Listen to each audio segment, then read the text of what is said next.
Un cordial saludo, estimados y estimadas estudiantes del curso de Enfermería en Cuidado Crítico. El objetivo de esta presentación es recordar y reforzar los conocimientos sobre el proceso de atención de enfermería, destacando su importancia en la práctica clínica avanzada y su aplicación en el cuidado del adulto en situación crítica, mediante el uso de recursos educativos digitales en un ambiente virtual de aprendizaje.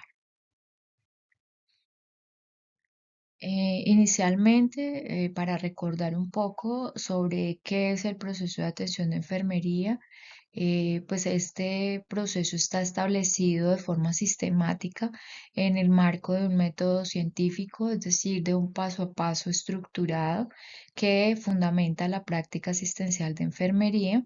Es conocido como PAE y la idea finalmente es proporcionar un cuidado racional y lógico que nos provea de resultados frente a una situación en particular, ya sea de individuo, familia o comunidad.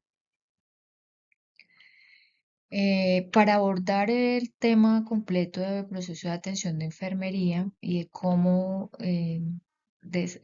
proyectarlo, cómo ejecutarlo, cómo sacar un diagnóstico de enfermería, vamos a trabajar una situación específica en un hombre de 75 años que es hipertenso hace 10 años, con mala adherencia al tratamiento en los últimos 3 años, que en consulta a urgencias por sensación de ahogo en la noche y que se ha intensificado en las últimas horas aún estando en reposo, somnoliento, con frialdad distal, frente húmeda y pegajosa. Hay unos puntos suspensivos porque recordemos que este proceso de atención de enfermería tiene 5 pasos. El primer paso habla de una valoración y en este sentido, si nosotros vemos esta situación de enfermería, pues uno percibiría o siente que faltan más datos para poder llegar a una conclusión y poder extraer un diagnóstico o por lo menos proponer un diagnóstico para intervenir. El segundo elemento es el diagnóstico como tal, luego la planeación, luego viene la ejecución y por último la evaluación. Dentro del proceso de atención de enfermería y en el aspecto de evaluación, como les decía ahorita, pues nos quedamos cortos a veces con solo lo que tenemos en un principio y necesitamos organizar los datos, recolectarlos y entender que hay dos posturas, pueden ser subjetivos o pueden ser objetivos. Normalmente los datos subjetivos nos pueden llevar a diagnósticos de enfermería de riesgo y los objetivos a diagnósticos reales o de bienestar. Si esto sucede de esta forma y no hay una seguridad en la validez de esos datos, simplemente podemos llegar a la conclusión de que se necesitan más datos. Y es lo que vamos a revisar en las siguientes dos láminas. En esta iniciamos con un tip que básicamente indica agrupar datos a partir del primer diagnóstico médico. Es decir, si yo sé que, que la persona que está a cargo de mi cuidado ingresó con un diagnóstico médico de falla cardíaca, si bien yo no puedo sacar del panorama que es hipertenso y que puede tener otras comorbilidades, pues finalmente ese diagnóstico es con el que él ingresó y por el cual se encuentra hospitalizado. En este caso, entonces lo que hacemos es hacer una valoración por dominios y esos 13 dominios nos van a reportar otros datos. Por ejemplo, en el primero sobre promoción de la salud nos dice que es hipertenso mal controlada, que además es diabético. En el de nutrición ingiere líquidos y sal sin restricción. En el tercero, eliminación e intercambio, nos provee una gran cantidad de datos: oliguria, disnea, ortopnea, ingurgitación yugular, saturación de 80% que mejora con oxígeno hasta subir al 90%, estertores vivasales, rayos X con una edema pulmonar, ha subido de peso en las 2 últimas semanas en 2 kilogramos y los gases arteriales reportan acidosis respiratoria. En el cuarto, actividad y reposo, Félix está con disnea en reposo, insomnio, ansioso y somnoliento. En percepción y cognición está desorientado en lugar y tiempo. En 6, en autopercepción refiere sentirse un estorbo para su familia y en el de relaciones su entorno social lo apoya. Existen algunos datos en los dominios que pueden estar no reportados, por ejemplo, en este caso, sexualidad, afrontamiento y tolerancia al estrés, seguridad y protección y crecimiento y desarrollo no reporta. Y en cambio, el 10 habla de los principios vitales, contándonos acerca de su espiritualidad y habla de que pertenece a una religión diferente a la católica. Y en el 12 de confort refiere sentir dolor al respirar, se observa dificultad para caminar y no cambia de posición fácilmente. Teniendo en cuenta esta valoración y esta gran cantidad de datos, podemos enunciar una respuesta humana, es decir, un problema acerca del cual nosotros podemos tomar medidas y llegar a intervenciones. Y aquí surge el segundo tip. Para hacer un diagnóstico prioritario, debemos guiarnos por los signos y síntomas y donde se encuentra la mayoría de ellos, allí tendríamos que apuntarle para dar la prioridad. Generalmente cuando uno prioriza y ve que esos datos están allí en la mayoría, logra solucionar por lo menos gran parte de las situaciones problemáticas en los diferentes dominios. Mm, Porque finalmente es como si pensáramos en que ese es un gran desencadenante del resto de problemáticas que pueda estar cursando esa persona. Entonces, para recordar, las clases de diagnóstico son real, bienestar y riesgo. El real está conformado en su estructura con un problema, etiología y evidencia. El de bienestar está por problema y evidencia y el de riesgo por problema y etiología. Algunos criterios para su estructuración o algunos lineamientos que se tienen en cuenta es que la secuencia, por ejemplo, para el real va en esa forma. Problema relacionado con factores etiológicos.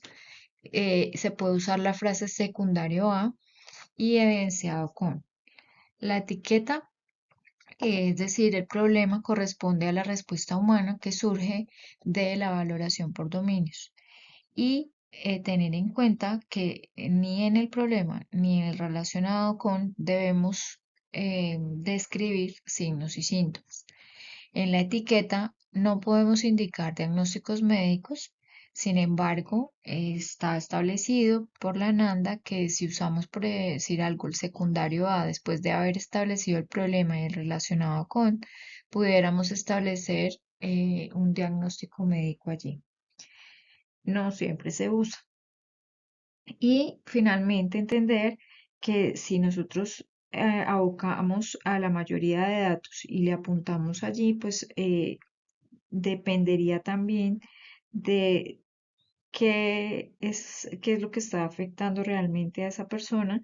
Y en esa instancia la prioridad sería la vida, luego vendría la emoción y luego pues todo lo que sea asociado a riesgo. Teniendo ya los datos organizados y recolectados, podemos proponer una etiqueta diagnóstica. En este caso, como encontramos esto asociado a un área específica que tiene que ver con el intercambio gaseoso, esta etiqueta diagnóstica debemos describirla y en ese caso esto sería producto de la raíz del problema, se constituiría en la unidad de cuidado y debe de ser descrita. Entonces, en este caso, intercambio gaseoso comprometido en fase aguda, porque nos da un tiempo, casi que una localización, y en ese caso también es como entender que podemos usar otros descriptores, como cuáles, como aumentado, disminuido, bueno, cualquier otro descriptor que pueda dar cuenta de la claridad de lo que le está sucediendo a esa persona. El relacionado con, en este caso, es el aumento en la resistencia vascular periférica secundario a la falla cardíaca, evidenciado con, y pues allí irían todos los asociados a ese problema de intercambio gaseoso. Recordemos que el estado del diagnóstico debemos establecerlo en si es real, de riesgo o bienestar. En este caso es real. Asimismo, surge después de ese proceso que hemos realizado ya la planeación. Para planear, generalmente nosotros establecemos una meta, es decir, a dónde queremos llegar. Y en este caso, estamos trabajando con el intercambio gaseoso y finalmente lo que queremos es que mejore. Entonces, él debe tener un verbo, un sujeto, una condición y un momento específico. Estamos hablando del objetivo. Y entonces iría así, mejorar el intercambio gaseoso de la persona en estado crítico por medio del manejo de líquidos en un turno de 6 horas. Entonces, fíjense que hay un verbo que está asociado a un problema que se quiere, pues, evitar o mejorar, perdón, mejorar en este caso, a un quién, una condición, y este es para que le pongamos atención porque dice por medio del manejo de líquidos. Y este por medio del manejo de líquidos, que es la condición, va asociado a lo que vamos a ver a continuación, que es la intervención de enfermería. En el libro NIC, que van a encontrar ustedes en el ambiente virtual de aprendizaje, en los documentos de consulta, pueden observar fácilmente la respuesta humana y a partir de esa respuesta humana buscar la intervención que mejor aplique y abarque la mayor cantidad de actividades que tengan un efecto positivo y que en la medida de lo posible tengan un efecto no solo sobre ese problema que se está intentando resolver, que es el de intercambio gaseoso, sino que seguramente al resolver ese problema estaríamos causando un efecto importante sobre otros que están funcionando mal dentro de nuestro paciente. En este caso también es importante tener en cuenta que, por ejemplo, lo que se está utilizando aquí de manejo de líquidos contiene un listado de actividades. Esos listados de actividades de nosotros como profesionales autónomos podemos seleccionarlos, definir los tiempos en los que se realizan y basado ya en el momento que tenga uno la realidad del paciente ahí en las manos, pues podemos establecer esas actividades con algunos otros parámetros. Por ejemplo, si yo vigilo los cambios en signos y síntomas de la congestión de manera permanente, esto no lo voy a hacer de manera inconclusa y sin un tiempo. En este caso se haría en las primeras 24 horas como primera medida, pero si el paciente mejora con los días, pues lo que podemos hacer es ir espaciando esa vigilancia de los signos y síntomas. En la ejecución también es muy importante que todas esas intervenciones y actividades estén justificadas. La justificación es otro tip, va directamente relacionada con la fisiopatología. Si yo conozco qué le está pasando a esa persona en estado crítico que ingresa con una falla cardíaca, seguramente puedo justificar muy fácilmente todas esas actividades que estoy proponiendo. En este caso, aquí hay una que es la vigilancia hemodinámica permite un control objetivo para la regulación de los vasoactivos y diuréticos. Asimismo, en conjunto con el control estricto de líquidos administrados y eliminados, muestra el alivio de los síntomas causados por la falla de la bomba a través de la regulación de los sistemas neurohormonales activados en la fase aguda. Permite redireccionar los procesos de la enfermedad actual. Y en última instancia, pues lo que buscamos son los resultados. Esos resultados están establecidos en una revaloración que hacemos, ese sería el tip 6 y revisamos todos los aspectos generales, los signos y síntomas especiales que han sido asociados al diagnóstico principal y prioritario, y si estos han tenido efectos a nivel psicomotor, espiritual, físico, mental, y todos los que hagan parte de la multidimensionalidad del ser. Esos resultados deben ser evaluados y verificados con indicadores.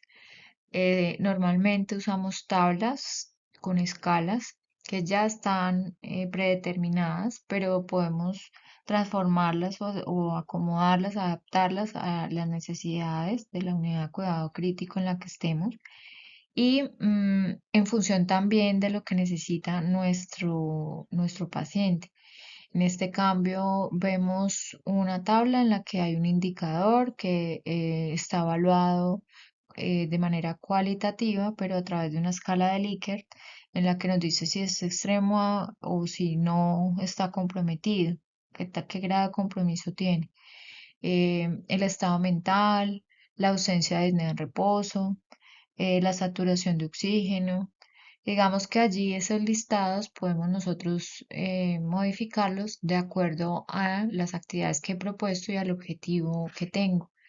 De acuerdo a esto también podemos establecer nuevos parámetros de atención para ya sea modificar el diagnóstico inicial y ajustarlo al requerimiento de esa persona crítica o mantenerlo en vista de que hay mejoría hasta que se logre pues sacar adelante esa persona.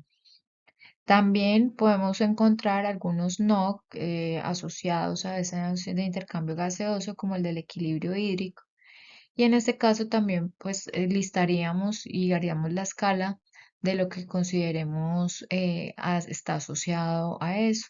Entonces, por ejemplo, está ausencia de hipotensión ortostática, presión arterial en el rango esperado, entre otras. Entonces, para finalizar y hacer ya una recapitulación de lo que hemos visto, tenemos 6 tips importantes para proveer un diagnóstico de enfermería prioritario y acertado, adecuado. El primero es agrupar los datos a partir del diagnóstico médico, asociándolo a una respuesta humana. El segundo, el diagnóstico válido por los signos y síntomas donde se encuentran la mayoría de sus datos. El tercero, con una construcción del diagnóstico de enfermería, describiendo la raíz del problema con una unidad de cuidado, sacando pues exactamente un descriptor, localización, edad y tiempo, en la medida de lo posible, y allí nos establecería el tipo de diagnóstico, si es real, de riesgo o de bienestar. El cuarto, revisamos el libro NIC y buscamos la respuesta humana para definir la intervención que mejor abarque las necesidades de esa persona en estado crítico y listamos las actividades y las ajustamos y las adaptamos a la situación actual de esa persona. Y el 5, en el que debemos tener una justificación para hacer todo este proceso y que va equiparado al conocimiento que tenemos sobre la fisiopatología pues, de esa enfermedad. Y el sexto, que es una revaloración en la que volvemos a mirar el estado físico, los signos y los síntomas especiales que puedan haber surgido y aportamos y revisamos también esa multidimensionalidad del ser, revisando lo físico, lo emocional, lo espiritual y finalmente pues evaluando esos resultados. Y para finalizar, quiero dar las gracias por su atención, animarles a que continúen revisando los temas, realizando los ejercicios y la práctica simulada que tendremos más adelante, en la que tendrán la oportunidad de eh, no solamente realizar actividades de enfermería directas con un simulador, sino también de establecer ese diagnóstico prioritario con todos los elementos de los que hemos venido hablando. Quisiera dejarlos con esta frase de Alfred Adler que dice, mira con los ojos de otro, escucha con las orejas de otro y siente con el corazón de otro. Nada más que para cerrar y pedirles que siempre que trabajen con seres humanos, em, piensen en ser empáticos y compasivos. Gracias.